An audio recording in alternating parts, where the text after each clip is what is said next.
Alright, hello everyone and welcome to my driveway.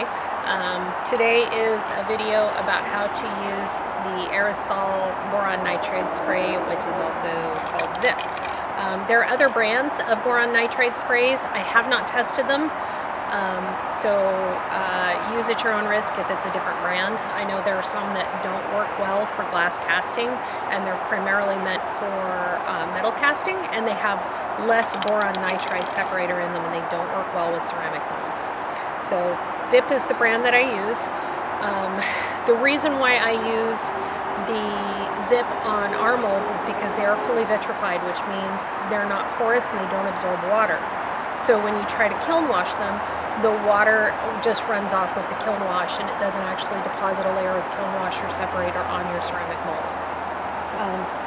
When we were doing the development of these molds, we decided to do fully vitrified instead of just best-fired because it was sturdier. And I'm terribly clumsy, and I have a habit of breaking molds. I'm just not as careful with them as I probably should be, especially with the ring molds, because there's glass on either side of each channel. It can create some points that are a little bit weak, especially if you overfill them, and can cause breakage. But you can, for glass casting temperatures, you have to refresh your separator after every use. For slumping temperatures, I don't mind using kiln wash on the vitrified molds. You have to heat them like you would a stainless steel mold in order to get the kiln wash to stick. If you're only doing it once, it's not a huge issue, but if you have to do it with every casting, it starts getting really annoying and irritating, and so that's why we default to the ZYP.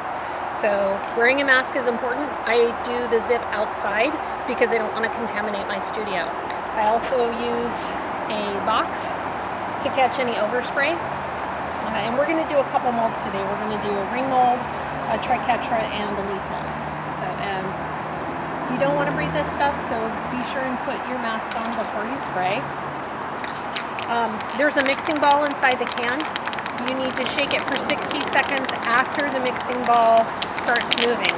If the mixing ball isn't moving and you can't hear it rattling around in there, then it's not actually mixing anything, and it's settled out more, and you have to shake it a little bit more. I've used this recently, so it's already pretty loose, and I shook it before the video. So here is a triquetra mold. This is one of our test molds, so it looks a little different. But basically, I just prop it up in the box lid to catch the overspray, and then I hold the can about 12 inches away from the mold, and then I turn it and I spray it a second time. So first time,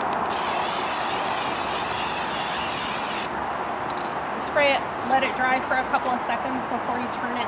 If you start seeing drips, stop spraying right away, brush out the mold, and redo it. If you put it on too thick, then sometimes it can impact the casting. It dries really fast, but especially when you have these channels on there, it's a good idea to take it to a different angle and spray it. I don't know if you can see right here, but like the bottom part of this channel wasn't covered very well because of the angle that I sprayed. The first time you prime the mold, it's super important to make sure and get it covered.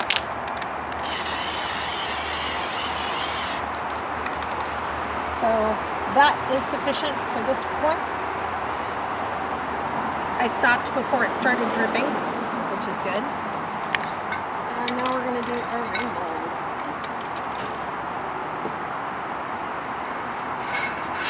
Subsequent firings, when you've already primed it with ZYP once, it's not as critical because there will be some ZYP residue left over on it.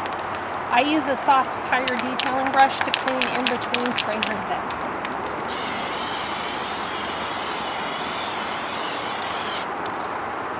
So the ring molds are a little bit fussier, and the rings can stick, and so I'm extra careful on the ring molds about priming them. So this I do about a third of the way turn, and then spray again. And you definitely want to vary the angle of the spray cans so that you're not missing any of the edges of the channels. This is also one of the things that's helpful about having the dark brown clay body is because you can see what's covered and if you're missing any spots.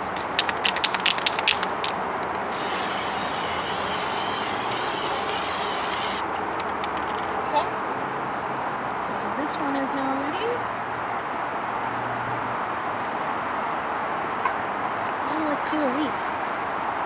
This leaf is a test mold and it's also a second because it had some bloating on it, but I figured it'd be good for the demonstration. So with the leaf mold, one of the things you need to be careful about is making sure that the leaf stem is fully covered with zip. Because if it's going to stick, it's going to stick there.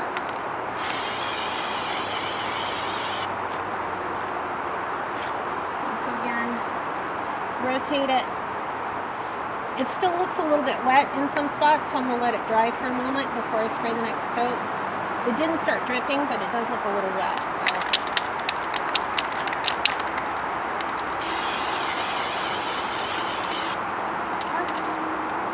And that's how you coat molds with zip. Thanks, guys.